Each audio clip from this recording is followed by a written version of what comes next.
안녕하십니까. 제주농업기술센터 양창희입니다. 먼저 여러분들이 재배하고 있는 망감류가 각기 다른데 이 전정은 비슷하다고 생각을 하시면 됩니다. 그 전정에 대한 기본적인 이론과 그리고 하는 방법, 여기에 대해서 좀 구체적으로 설명을 드리겠습니다. 먼저 전정을 하는 시기입니다. 보통 보게 되면 여러분들이 이런 말을 들어봤을 겁니다. 그 동네 어르신들이 그 나무나 이런 것들을 좀 잘라보다가 이 나무에 물이 올랐죠? 아니면은 아직 물이 덜 올라왔네. 이런 얘기들 아마 들어봤을 겁니다. 이런 얘기가 뭐냐 하면 전정 시기가 됐나 안 된다 이런 것들을 판단할 수 있는 기준이라고 보시면 됩니다. 물이 올라오고 안 올라오고 이거는 어떤 식으로 판단이 되느냐 하면 전년도에 열매가 안 달려서 수세가 강한 나무 같은 경우는 원래 일찍 발화가 되고 일찍 활동을 시작을 하기 때문에 물이 일찍 올라옵니다. 반면에 전년도에 착과가 많이 됐던 나무는 올해는 수세가 쇠약해져 있기 때문에 순도 늦게 나오고 이게 활동을 늦게 합니다. 그래서 그 전년도에 착과가 덜 됐던 나무, 수세가 강한 나무는 좀 일찍 전정을 해도 문제가 없는 거고, 그리고 전년도에 착과가 많았던 나무는 수세가 약하기 때문에 전정 시기가 평년보다는 좀 늦어져야 되는 게 그게 시기입니다. 통상적으로 한 3월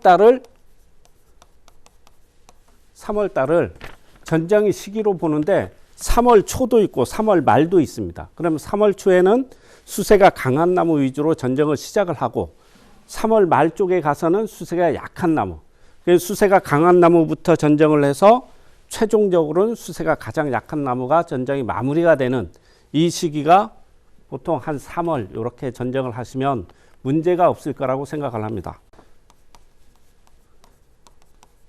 보통 책에 보면은 전정의 목적이 햇빛을 잘 비치게 하기 위해서 한다. 아니면 뭐 해거리 폭을 줄인다. 아니면 일나게 편하게 한다. 이런 여러 가지들이 있습니다. 근데 이런 여러 가지들보다 가장 중요한 목적이 있습니다. 전정의 목적은 잎을 확보하는 데 있는 겁니다. 잎이 확보가 되면 모든 문제가 다 해결이 됩니다. 이 잎을 확보하는 데 중점을 둬서 하는 게 전정의 목적이기 때문에 이걸 목적에 두고 전정을 하시면은 크게 문제가 되지 않을 거라고 생각을 합니다. 다음에는 수형입니다. 수형. 일반적으로 감귤나무 수형은 개심 자연형으로 수형을 만들어서 재배를 한다고 합니다. 그러면 개심 자연형이라는 나무 수형은 어떤 수형이냐면 그림을 그려서 제가 설명을 좀 하겠습니다.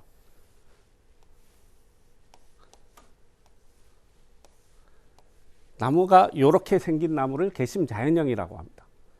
그러면 여기서 보게 되면 자, 이렇게 나무가 올라가 있는 이 부분을 뭐라고 하느냐면 여기를 주지라고 합니다. 주지.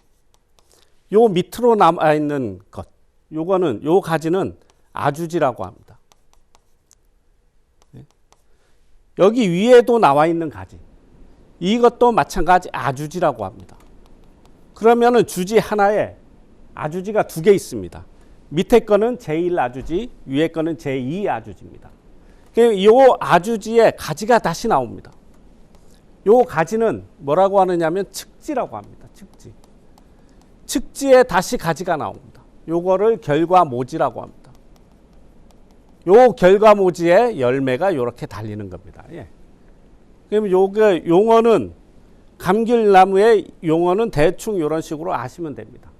그러면 개심자연형이 이런 모양을 만드는 게 개심자연형이다 이렇게 생각을 하시면 됩니다. 전정하는 방법에 대해서 설명을 드리겠습니다. 남쪽에 서서 전정을 시작하라고 합니다.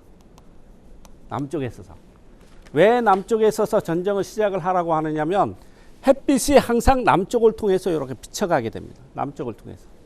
그럼 남쪽을 햇빛을 통해서 들어가기 때문에 남쪽을 막고 있는 가지가 있거나 아니면 햇빛을 가리는 가지 같은 경우는 정리를 해 주셔야 됩니다. 그럼 남쪽을 막고 있는 가지가 있으면은 제거를 하거나 아니면 단축을 시키는 작업을 하셔야 된다는 얘기입니다. 다음 두 번째가 요게 정리가 되면 다음 두 번째는 주지를 선정하는 겁니다.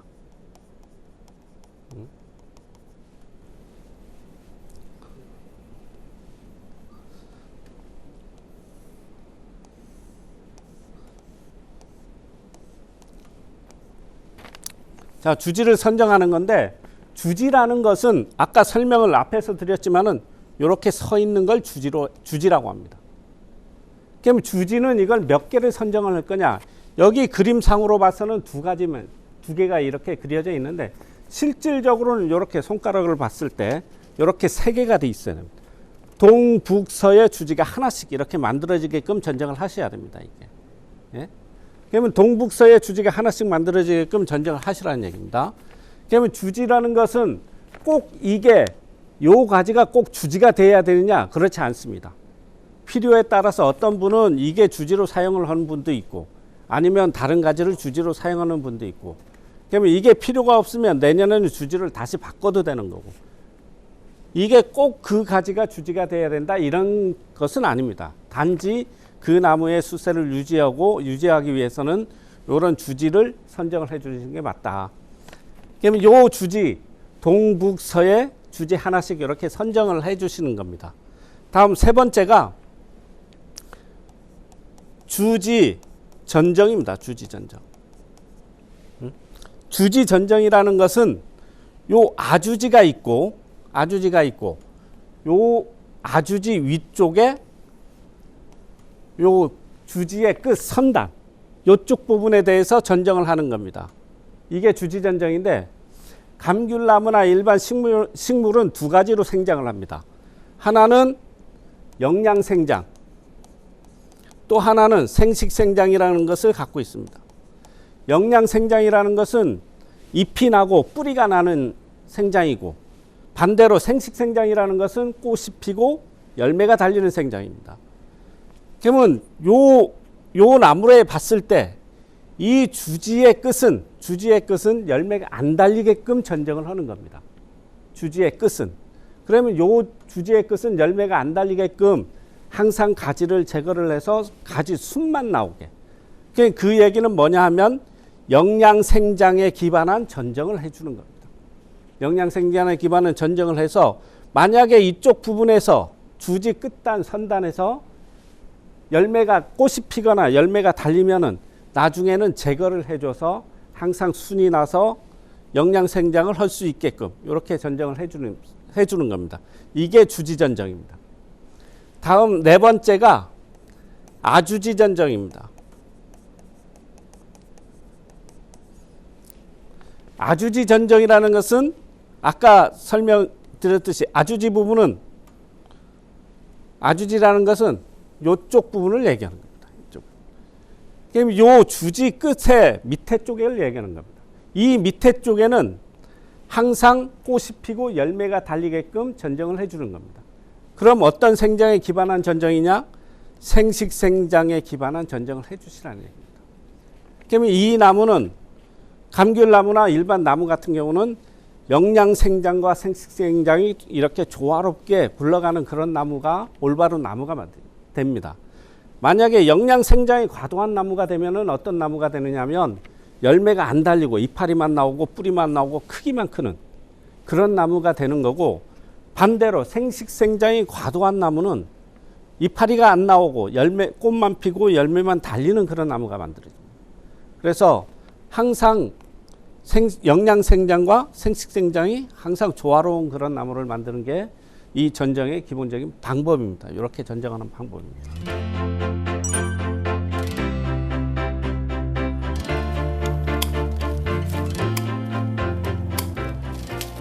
지금 이 나무는 레디악 나무입니다. 나무를 보게 되면 이렇게 위로 많이 자라 있는 느낌이고, 먼저 1번인데 그 남쪽에 서서 이 나무를 이렇게 관찰을 해보면 남쪽을 막고 있는 가지가 있는지 없는지 이걸 먼저 판단을 하고, 있으면은 그 가지를 제거를 하거나 아니면은 낮춰서 햇빛이 충분히 들어갈 수 있도록 나무를 만들어 주셔야 됩니다. 요 가지가 지금 남쪽을 막고 있어서 요 가지를 제거를 한번 하겠습니다. 예.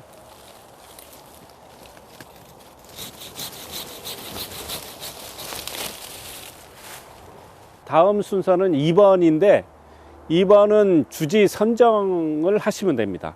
주지는 설명드렸듯이 동북서에 주지가 하나씩 이렇게 마련이 되면 되는데 동북서에 이렇게 주지 하나씩 이렇게 선정을 하는 걸로 하겠습니다. 주지 전정은 주지 끝 선단을 전정을 하는 것입니다. 주지에 가서 그 주지마다 끝단에 선정을 하고 전정을 해서 이렇게 한 바퀴 돌아서 오도록 하겠습니다. 지금 굉장히 많이 높아져 있는데 가지를 자를 때 보면 가지가 강한 가지가 있고 약한 가지가 있습니다. 강한 가지가 있고 약한 가지가 있는데 자르는 방법은 강한 걸 자르는 겁니다. 또 이쪽 위에서도 이 나무 높이 자체도 굉장히 높아져 있기 때문에 좀 낮추는 전정을 하겠습니다. 네. 그 주변에 있는 가지는 이 주지보다 높아져 있어서는 안 됩니다. 그래서 이 주지보다 높은 가지는 다시 내려주는 전정을 하셔야 됩니다. 네. 이렇게 전정을 하겠습니다. 저쪽에도 좀 높아져 있는데 이것도 내리도록 하겠습니다. 이렇게 하면 동쪽에 있는 주지 전정은 마무리가 됐습니다. 다음은 북쪽에 있는 주지로 가서 전정을 하겠습니다.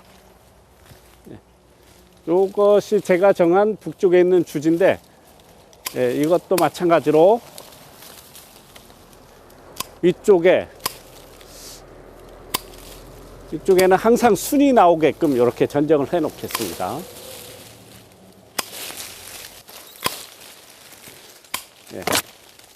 이렇게 되면 북쪽에 있는 주지도 전정을 마무리했고 이쪽에 서쪽에 있는 주지입니다. 그리고 이거보단 강한 가지는 이쪽 부분에 있는데 이것도 좀 낮추도록 하겠습니다. 이렇게 하면은 주지 전정이 마무리된 겁니다. 1번부터 2번, 3번까지 이렇게 해서 주지 전정이 마무리되고 다음에는 요 밑에 쪽에 아주지 전정을 할 겁니다. 붙어 있으면 요걸 이렇게 간격을 유지해 줄 수 있게끔 이런 것들을 벌려 놓는 작업을 하는 겁니다. 이렇게 밑에 쪽에서 보면서 이렇게 가지가 너무 이렇게 서로 겹쳐지지 않게 간격을 유지해주는 그런 전정을 하시면 됩니다. 설명을 드렸듯이 이 위에 있는 가지는 밑에 있는 가지보다는 길어져서는 안 됩니다. 이게 길어지면 햇빛이 들어오는 통로를 막기 때문에 요 위에 있는 가지는 밑에 있는 가지보다 항상 짧게 전정을 해 주셔야 되는데 전정하는 방법은 항상 이런 약한 가지를 붙여서 이렇게 잘라주는 전정을 하셔야 됩니다. 가지와 가지 사이가 서로 붙지 않게 이런 간격을 유지해주는 그런 전정을 하시면 됩니다. 여기도 너무 늘어지지 않게 관리를 해 주시면 됩니다.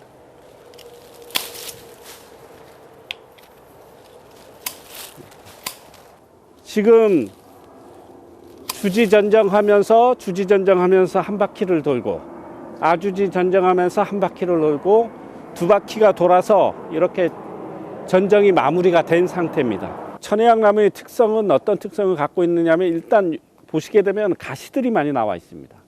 장가시가 굉장히 많이 남아 있어서 농작업을 하시는데 굉장히 불편합니다.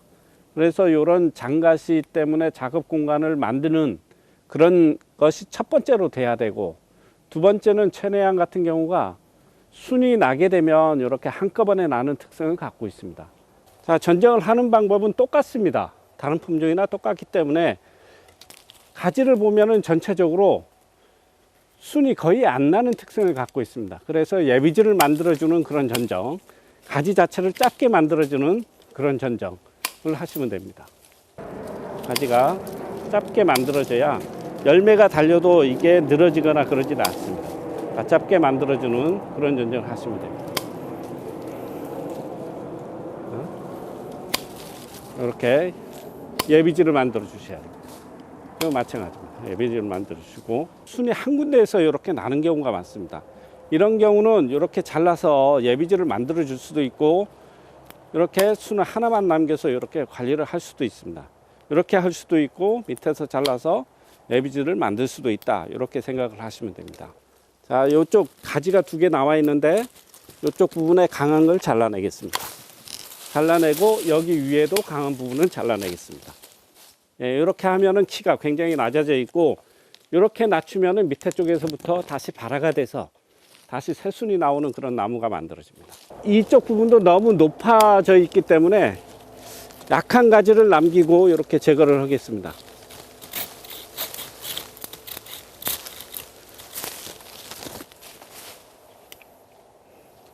예, 한라봉 나무에 대해서 전정을 할 건데, 그 주지는 어느 정도 이렇게 설정이 돼 있기 때문에 이 주지에 맞게 나무를 전정을 시작을 해 보겠습니다.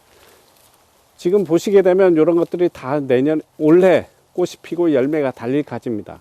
그런데 밑으로 보게 되면 이렇게 늘어진 가지는 대부분이 열매가 달렸던 가지가 대부분입니다. 그래서 이렇게 늘어진 가지 같은 경우는 이렇게 제거를 해 주셔서 열매가 달릴 가지만 이렇게 남게끔 이렇게 가지를 만들어 주시는 게 좋겠습니다.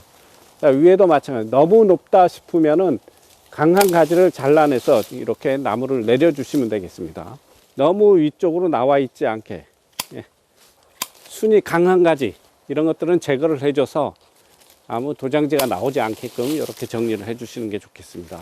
자, 보시면 이게 다 달렸던 가지고 과경지이기 때문에 이런 것들은 제거를 해 주시겠습니다. 예.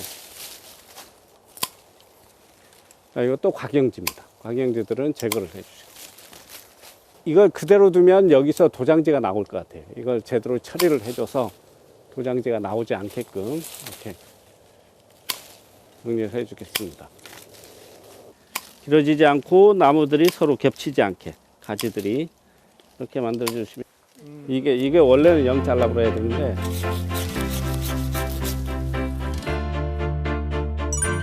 망감류 하우스 온도 관리에 대해서 설명을 드리겠습니다.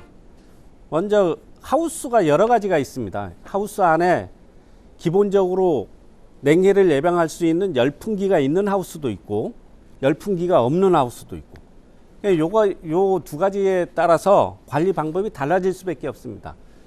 첫 번째가 열풍기가 없는 하우스, 예. 두 번째가 열풍기가 있는 하우스.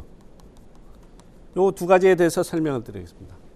열풍기가 없는 하우스는 나무 자체의 관리 방법부터가 달라져야 됩니다. 열풍기 있는 하우스 같이 똑같이 관리를 하면 어떻게 되느냐면, 열풍기가 있는 하우스는 보온을 해줄 수 있는 기본적인 조건이 되기 때문에 순이 일찍 나오거나 아니면 관리가 일찍 들어가더라도 크게 문제가 되지 않습니다. 근데 열풍기가 없는 하우스는 순이 일찍 발화되면 어떤 문제가 생길 수 있느냐, 늦사리 피해가 올 수도 있고 추위 피해가 충분히 올 습니다. 이런 피해가 오면은 이파리가 적어진다든가 아니면 순이 다 타서 추위에 다 녹아서 열매가 착과가 안 된다든가 이런 문제가 충분히 발생할 수 있습니다. 열풍기가 없는 하우스는 발화되는 새순이 나오는 시기를 최대한 늦출 필요가 있다. 이걸 늦추려면은, 이 발화를 늦추려면은 기본적으로 물을 주지 말아야 됩니다. 물을 주면은 수분을 흡수를 하면 나무 자체가 발화하는 데 이용을 하기 때문에 물을 주지 마셔야 되고, 다음 두 번째가 온도를 올리지 말아야 됩니다. 하우스를 완전히 개방을 해서 온도가 올라가지 않도록 이렇게 관리를 하셔야 됩니다. 이렇게 해야만 되고, 만약에 그래도 우리 밭은 좀 일찍 발화가 됐다, 이때부터는 관리를 하셔야 되는 겁니다. 발화가 되면 관리를 하는데, 자, 요 순이 일찍 나왔다, 지금 순이 뽀족뽀족 이렇게 나와서 발화가 필요하다, 발화에 대한 관리가 필요하다, 이렇게 생각을 하시면 기본적으로 옆에 측창과 천창에 대한 관리를 하셔야 됩니다. 측창은 이거는 완전히 개방을 하셔야 됩니다. 천창은 밤에는 닫고 낮에는 개방을 해야 됩니다. 자, 측창 같은 경우는 닫아놓으면 이게 밤중에 기온이 외기 기온은 온도가 떨어졌다가 이게 날이 밝으면서 온도가 차츰차츰 올라가는데 측창을 닫아 놓으면 안에 공기가 정체가 돼서 외부 기온보다도 굉장히 더 떨어지게 됩니다. 이러면 피해가 더 올 수 있기 때문에 측창을 항상 밤낮으로 개방을 하셔야 됩니다. 단 천창인데 천창은 밤에는 닫아 놓아야 됩니다. 밤에는 닫아 놓는 이유는 서리가 내리는데 하우스를 이렇게 보게 되면 서리가 이렇게 내리게 되면 이걸 닫아 놓게 되면 서리가 직접적으로 작물에 올라가지 않습니다. 작물에 안 가기 때문에 서리가 이 비닐에 막혀서 위에만 이렇게 쌓여 있고 단지 하우스 안에는 온도가 좀 떨어져 있는 상태가 되겠지. 그러면 이 온도만 충분히 환기를 시키고 이 공기만 정체가 되지 않도록 하기 위해서 측창만 열어놓고 관리하면 크게 문제가 되지는 않는다. 그리고 가끔 이슬이 내려서 열매나 아니면은 이 새순에 좋지 않은 영향을 미치기 때문에 밤에 내리는 설이나 이슬이 충분히 이렇게 커버될 수 있게끔 밤에는 천정을 닫아서 관리를 하시고 낮에는 온도가 너무 올라가면 순이 더 일찍 발화가 되고 더 커지기 때문에 낮에는 개방을 해서 온도 관리를 해 주시는 게 맞습니다.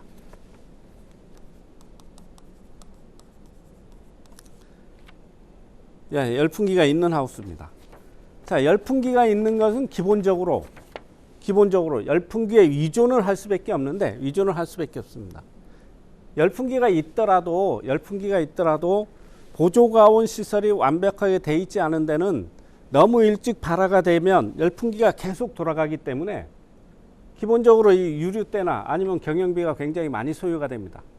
그래서 열풍기가 있는 하우스도 발화가 순이 늦게 발화가 될 수 있도록 이렇게 관리하시는 게 좋고, 만약 그래도 순이 발화가 됐다 하면 기본적으로 열풍기 가동 온도는 5도씨 정도를 해주시는 게 좋습니다. 이렇게 돼야 열풍기의 5도씨라고 하면은 보통 편차를 1도씨 정도로 놓기 때문에 4도씨 되면 열풍기가 돌아가고 6도가 되면 열풍기가 꺼지고 이런 조건입니다. 그러면 이 열풍기 옆에 온도를 기준으로 하기 때문에 열풍기보다 멀리 떨어져 있는 끝에 있는 쪽에는 온도가 5도씨보다는 더 내려갈 수 있는 조건이지. 그래서 5도씨는 놔줘야 기본적으로 이 저온 피해를 예방할 수 있는 기본적인 온도다, 이렇게 생각을 하시면 됩니다. 그러면 밤에는 충분히 옆에 천창을 닫아 놓고 5도씨 열풍기에 의존해서 5도씨 정도를 해주시고, 그러면 여기서 5도씨로 이게 끝까지 가느냐? 그렇지 않습니다. 5도씨로 시작해서 차츰차츰 올려서 10도씨까지 이렇게 충분히 올려주시는 게, 이렇게 온도를 차츰차츰 올려주시는 게 발화되는 데 나오는 새순이 길이나 꽃이 건강한 꽃이 나올 수 있는 그런 조건이 되기 때문에 열풍기가 있는 하우스는 5도씨부터 시작해서 차츰차츰 올려서 한 10도씨까지 이렇게 관리를 해 주시는 게 좋겠습니다. 다음에 봄철에 가끔 발생하는 고온 피해입니다.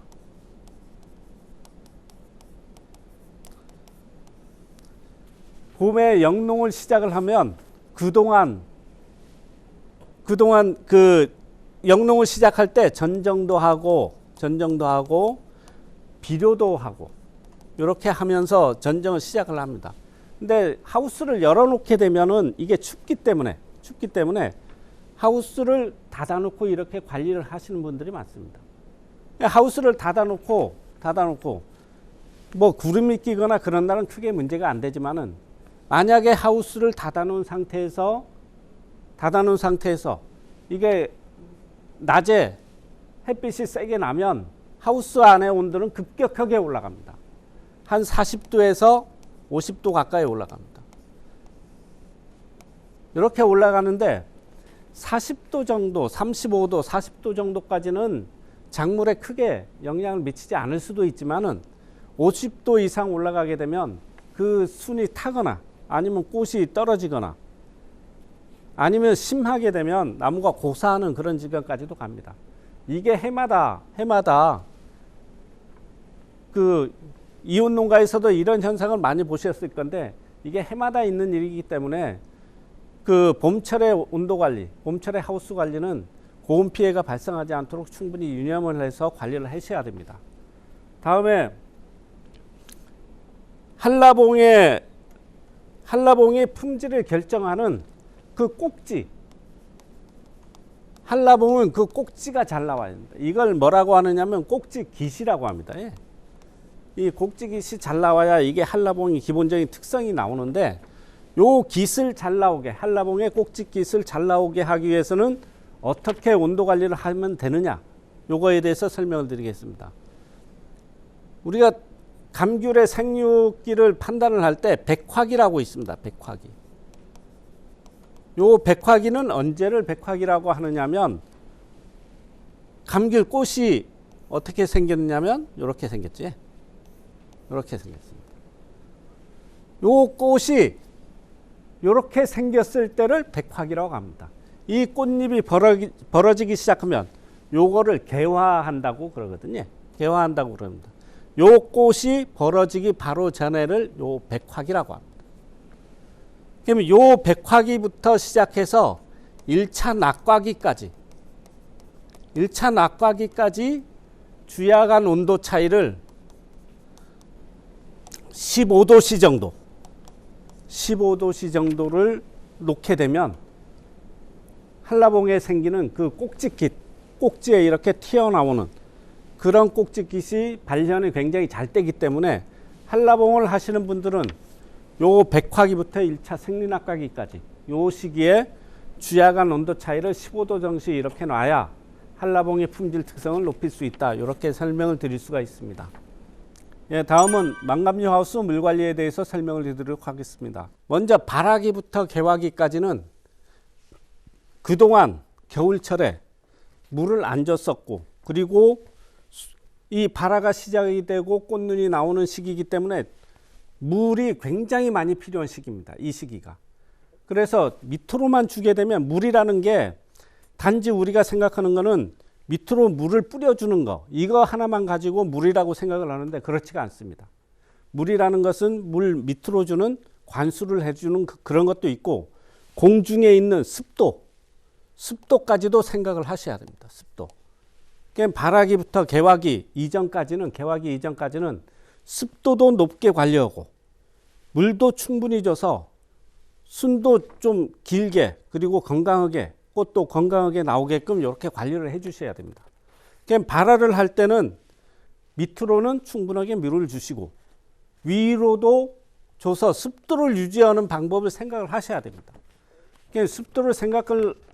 습도를 높게 관리를 하는 방법은 뭐냐면, 위에 상단부 수상살수라고 있는데 위쪽으로 해서 물을 뿌려줘서 하우스 안의 온도를 높여주는 방법입니다.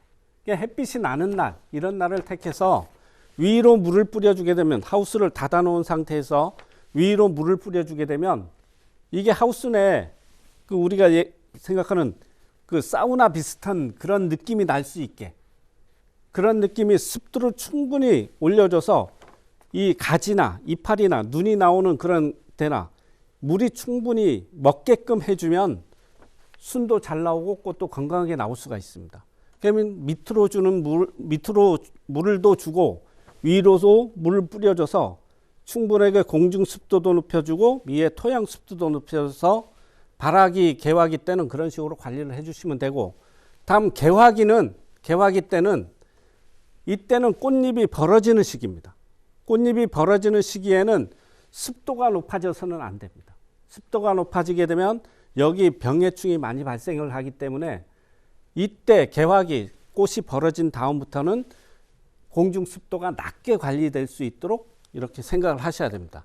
그럼 공중 습도를 낮게 관리하지 않으면 위로 물 뿌려주는 것은 안 되고, 밑으로 물 주는 것도 적당하게, 아니면 좀 줄여서 이렇게 주시는 게 좋겠습니다. 물 주는 시간을 하루 중 언제쯤 하는 게 가장 좋으냐.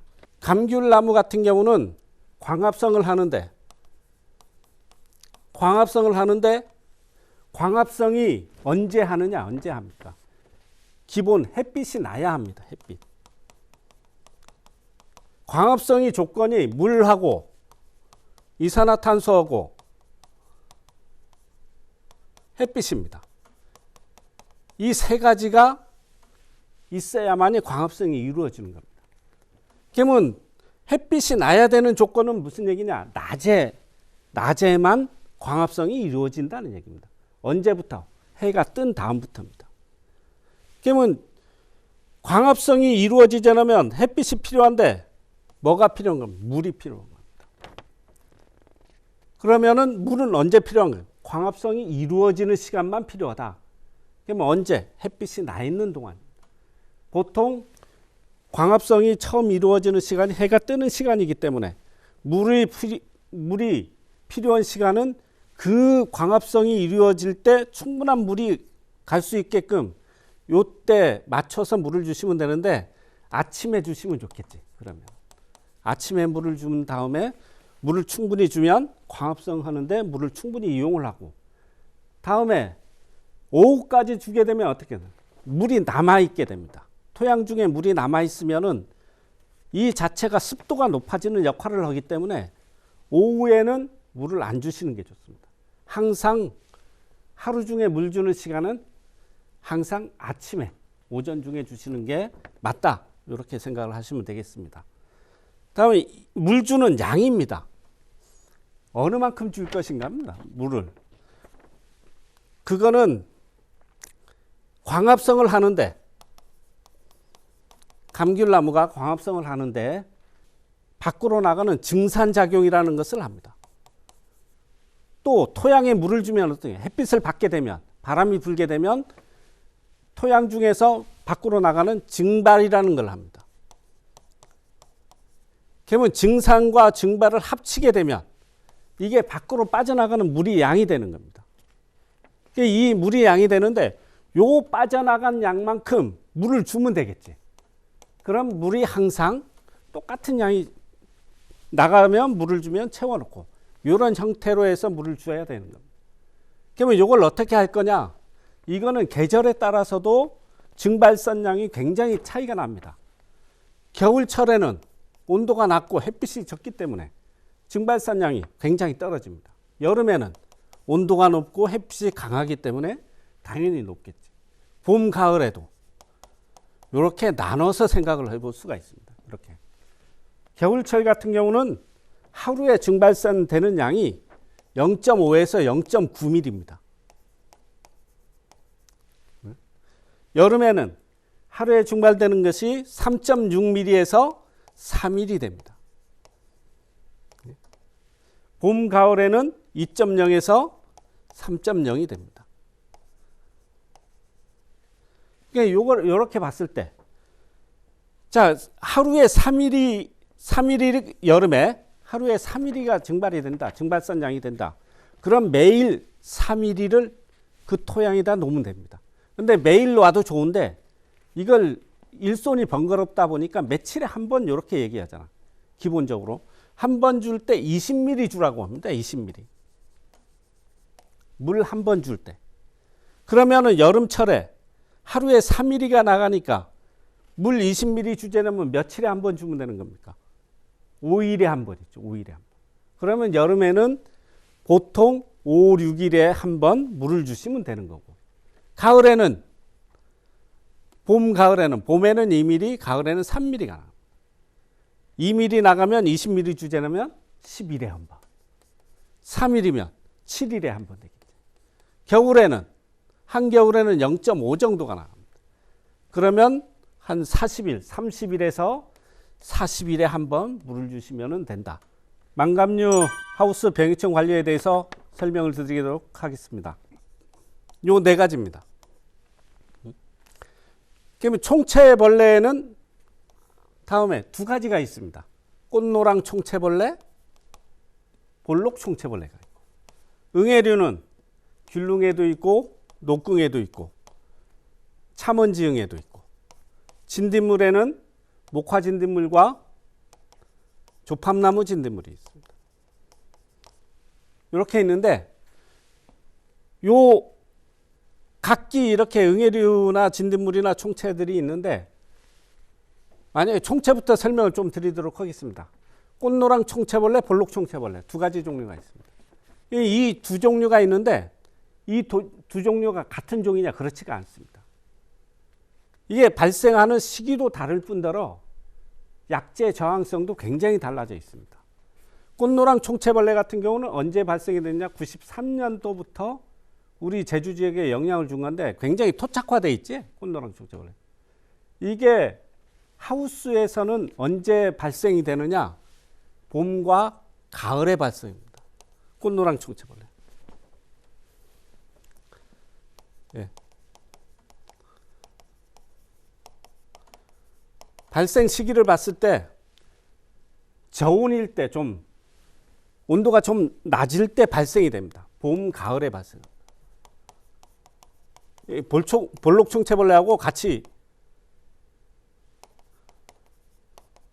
비교를 하면서 설명합니다. 볼록 총체벌레는 언제 발생을 하느냐? 이거는 한여름에 발생합니다. 온도가 높을 시기에 7월 20일 기준에서 이후에 발생합니다. 보통 꽃노랑 총체벌레는 하우스에 많이 발생하고, 볼록 총체벌레는 노지에 많이 발생합니다. 그러니까 우리 망감류 같은 경우는 요 볼록 총체벌레보다는 꽃노랑 총체벌레 방제에 신경을 더 많이 쓰셔야 됩니다. 꽃노랑 총체벌레 같은 경우는 봄에 발생했다가 이 생리가 어떻게 되느냐면, 봄에 이게 발생이 됐다가 여름에는 땅에 들어가서 하면이라는 걸 합니다. 땅에서 쉬어. 다음 온도가 좀 떨어져서 온도가 서늘해지면 다시 올라옵니다. 그게 봄과 가을에 발생하는 그런 특징을 나타내고 있고, 볼록 총체벌레 같은 경우는 한겨울에 온도가 서늘해지면 굉장히 밀도가 떨어집니다. 한 7월 20일 한여름철에 집단적으로 발생을 하는 그런 피해를 줄 수 있는 볼록 총체벌레입니다. 다음에 꽃노랑 총체벌레는 발생이 굉장히 이게 토착화되어 있어서 약재 저항성이 굉장히 높습니다. 약재 저항. 약을 쳐도 잘 안 든다. 이런 얘기를 많이 합니다. 반면에 볼록 총체벌레 같은 경우는 2007년도에 제주도에 처음으로 발생을 했습니다. 그래서 발생이 얼마 안 됐기 때문에 총체벌레 전용 약재를 사용해서 방제를 하면은 뭐 크게 문제없이 방제를 할 수가 있는 반면, 꽃노랑 총체벌레는 약재 저항성이 굉장히 내재되어 있어서 방제가 좀 힘들다. 좀 적극적으로 방제를 하셔야 됩니다. 진딧물에도 두 가지가 있습니다. 하나는 목화 진딧물, 또 하나는 조팝나무 진딧물입니다. 이 두 가지도 같은 진딧물이라고 생각해서 가끔 같은 약을 치시는 분들이 있는데, 이게 약이 굉장히 달라져 있습니다. 약재 저항성이. 우리가 보통 목화 진딧물이라고 하는 것은 밭에 가보면 검은색 진딧물 있지? 색깔이 검은색을 띠고 있습니다. 조팝나무 진딧물은 연두색을 띠고 있습니다. 색깔이 좀 다릅니다. 목화 진딧물은 발생하는 시기가 언제 발생하느냐? 이건 서늘할 때 발생합니다. 봄, 가을에 발생. 조팝나무 진딧물은 한여름에 나옵니다. 여름철, 고온기 때. 나옵니다. 목화 진딧물은 어떤 피해를 주느냐면 이 그을름증, 이파리가 시커멓게 된 거나 아니면 열매가 시커멓게 돼서 그런 피해를 줍니다. 조팝나무 진딧물은 어떤 피해를 주느냐면 이파리를 기형으로 만듭니다. 기형. 이게 일면 이파리가 이게 돌돌 말려서 이파리가 제 기능을 못합니다. 목화 진딧물은 이파리가 말리지 않습니다. 그냥 그대로 있고 단지 그을름 증상만 나와. 반면 조팝나무 진딧물은 그을름이 안 생깁니다. 이파리가 말리는, 잎이 기형화되는 그런 증상. 이 두 가지가 완전히 나오는 시기도 다르고 피해를 주는 것도 다릅니다. 목화 진딧물은 크게 피해를 안 주는 거지. 단지 그을름만 생기는 거고. 조팝나무 진딧물은 잎을 기형으로 만들기 때문에 우리가 철저하게 방제를 해야 되는 것은 조팝나무 진드물이 맞겠지. 그러면 지금 나와 있는 모든 진드물, 거의 모든 진드물 약재는 거의 다가 조팝나무 진드물에 기준한 약재들이 대부분이다. 그럼 목화 진드물은 그 지금 나와 있는 약들이 거의 니코틴 계열의 약들입니다. 니코틴 계열.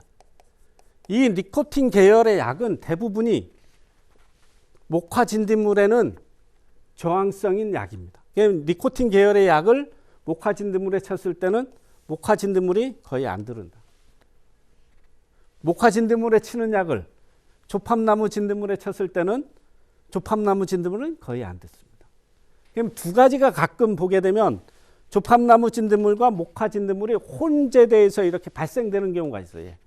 이때는 니코틴 계열의 약만 쳤을 때는 조팝나무 진드물은 잡을 수가 있는데 목화 진드물은 잡을 수가 없습니다. 그래서 혼재돼서 발생이 되는 그런 과수원 같은 경우는 목화 진드물에 치는 피레스로이드 계통의 진드물 약재하고 니코틴 계열의 진드물 약재하고 같이 혼용을 해서 쳐야 이게 효과적으로 방제를 할 수가 있습니다. 다음에 응애류에 대해서 설명을 드리겠습니다. 살비제라고 있는데 이 약재만 갖고 방제를 하려고 굉장히 노력을 했습니다. 그렇지만은 최근에 와서는 기계유제를 이용한 방제 체계가 보편화되어 있기 때문에 응애 방제에 대해서 예전같이 어렵게 생각하시는 분들은 별로 없는 것 같아요. 기계유제의 가장 큰 장점이 있습니다. 장점이 뭐냐면 요 응애류에 알을 죽일 수 있는 장점을 갖고 있습니다. 일반 나와 있는 화학약제 같은 경우는 살비제 같은 경우는 이 알을 잡을 수 있는 약이 거의 없다고 보시면 됩니다. 이 100배로 쳤을 때 한 95%의 방제가를 가지고 있고 150배로 쳤을 때는 90%의 방제 효과를 가지고 있기 때문에 기계유제를 사용을 해서 충분하게 방제를 하시면 될 것 같습니다. 그러면 이 기계유제를 어떻게 안전하게 사용을 할 것인가? 예전에는 노지감귤에 언제 살포를 했냐면 겨울에 살포를 했습니다. 2월에서 3월에 옛날에 2월에 3월에 살포를 했습니다. 왜 이때 살포를 하느냐? 깍지벌레를 방제 목적으로 살포했습니다. 깍지벌레. 근데 2, 3월에 살포를 하면 겨울철에 살포를 하는 건데 기계유제를 독하게 그렇게 살포를 하면 봄철에 온도가 좀 떨어지거나 그러면은 낙엽되는 증상이 굉장히 많이 나옵니다. 낙엽이 되면 꽃이 오더라도 이게 꽃이 제대로 되지도 않고 이게 기형화가 굉장히 많이 오는 문제가 생겨서 이제는 거의 이 시기에는 살포를 안 합니다. 발아기 때 살포를 했습니다. 발아기 때 뭐하고 섞어서 확실한이나 프루겐이나 이런 거하고 섞어서 살포를 했었습니다. 그러면 이 발아기 때 살포를 했을 때 어떤 문제가 생길 수가 있느냐? 이파리가 이렇게 있으면 꽃이 어떻게 오느냐? 꽃이 이렇게 옵니다. 이파리 끝에 이렇게 꽃이 이렇게 옵니다. 그럼 발아기라는 것은 요 꽃이 노랗게 이렇게 올라오는 시기를 발아기라고 합니다. 그럼 요 시기에 기계유제를 잘못 치게 되면 요 꽃눈이 죽어버리는 그런 증상이 나오거나 아니면은 꽃이 기형화되는 증상이 나오거나 이런 증상이 나옵니다. 그래서 살포 시기를 너무 일찍 가는 것은 별로 안 좋다. 이런 피해가 나올 수가 있다. 가장 안전한 시기는 언제로 봤느냐면 백화기로 봅니다. 요 백화기는 언제냐? 아까 꽃을 제가 그렸었는데 요게 꽃이 이렇게 있습니다. 요 꽃이 바로 이렇게 벌어지기 전을 백화기라고 합니다. 꽃이 이렇게 생겼을 때를 백화기라고 하는 겁니다. 그럼 요 시기에 가장 안전한 시기입니다. 백화기가. 왜? 꽃잎으로 이렇게 해서 막아져 있기 때문에 이 안에 열매는 아무리 해도 피해가 가지 않는다. 요때가 가장 안전한 시기다. 이렇게 생각을 합니다. 그럼 요 시기에 몇 배로 칠 거냐지. 예, 몇 배로 칠 거냐. 기계유제 100배로 칩니다. 100배라고 하면 기계유제 한 말 20리터짜리로 이게 나옵니다. 그 한 말을 100말에다가 이렇게 혼용을 하면 되는데, 그 농가에서는 대부분이 그 500리터짜리 통, 25말짜리 통을 사용을 하고 있습니다. 그러면 25말짜리 통에는 얼마를 놓으면 될 거냐? 한 대 반 정도, 한 3리터 정도, 25말에. 요 정도 놓으면은 한 100배 정도가 두 대 반, 5리터 정도, 5리터 정도를 놓으면은 100배 정도의 희석 배율을 가지고 있습니다. 그러면 요 기계유제에다가 무엇을 어떤 거를 혼용해서 칠 거냐입니다. 보통 보게 되면 다른 약제, 살균제나 이런 것들을 혼용해서 치는 분들이 있는데, 저는 보르도액을 같이 혼용하라고 얘기합니다. 이 보르도액은 어떤 분들이 하우스에 보르도액을 칠 필요가 있느냐, 이렇게 얘기를 하시는 분들이 있는데, 제가 보르도액을 추천하는 이유는 그렇습니다.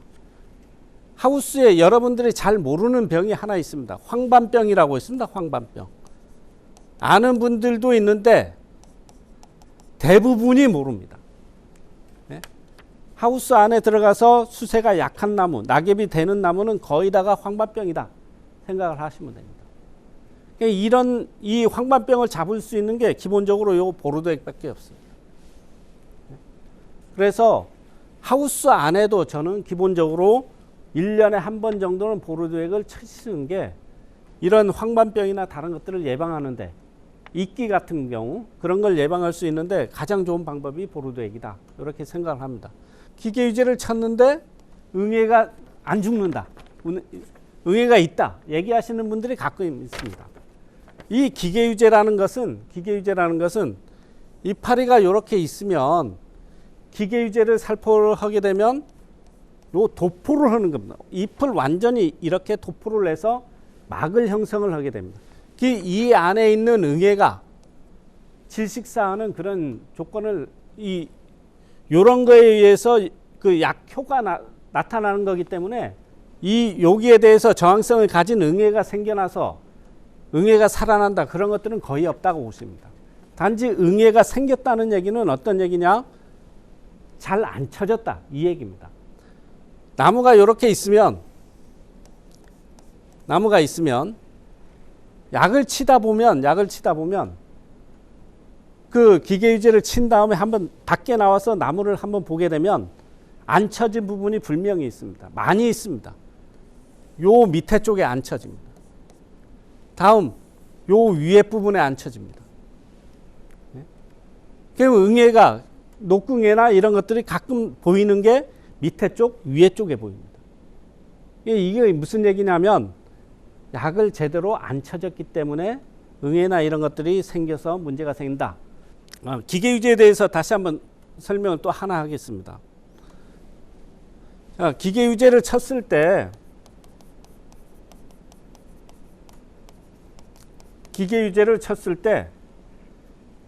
가끔 약해가 난다, 이런 분들이 있습니다. 약해. 기계유제 약해는 어떤 식으로 나오느냐면, 만약에 한라봉이 이렇게 있으면 기계유제는 유제입니다.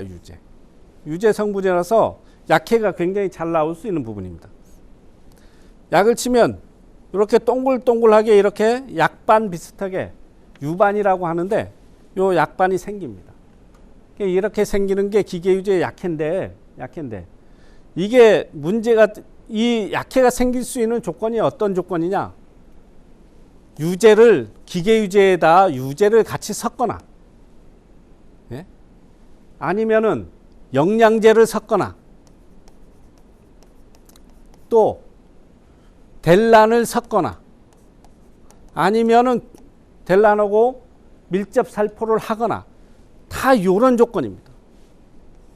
이런 조건에서 기계유제 약해가 발생되는 거기 때문에 절대 기계유제에는 유제나 영양제나 델란이나 이런 것들을 섞어서 살포를 하시면 안 된다. 이렇게 말씀을 드릴 수가 있겠습니다.